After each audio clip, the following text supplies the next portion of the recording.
हम दोस्तों क्या हाल है, ठीक है। ये देखिए ये पढ़ है फुल तो पिरामिड ग्रुप। ये उस्ताद हैं, ये बनाते हैं पढ़। इनसे पूछेंगे ये कितने साल हो गए ये पढ़ सीधे करते हैं और कितने पैसे लेते हैं पढ़। हाँ जी जी। आपका नाम क्या है? सबसे पहले अपना नाम बताएं। ये आप पढ़ जो सीधे कर रहे हैं, कितने साल हो गए आपको पढ़ सीधे करते? 30 साल हो गए, 30 साल। अच्छा, इतना साल का तजुर्बा है आपका।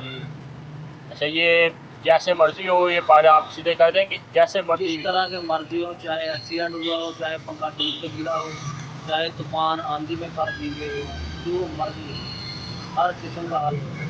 अच्छा, ये यही करते हैं, न्यू भी बनाते हैं आप? न्यू भी, नए पुराने दोनों। और गुल्लक भी सही करते हैं? हाँ जी। सही। और इसके अलावा आप क्या क्या तजर्बा है आपका? हमारा काम एयर कूलर का है, दूसरा मशीन का है, इस्त्री है, वॉशिंग मशीन, कार पंप, बिजली के मतलब कोई भी काम हो, हर तरह का काम। वो आपका एड्रेस क्या है? ये क्या कौन सा रोड है? आपका एड्रेस क्या है? Main road Faizabad camp centre बाद नजर खानी मस्जिद गली नंबर 10। और नंबर क्या है आपका?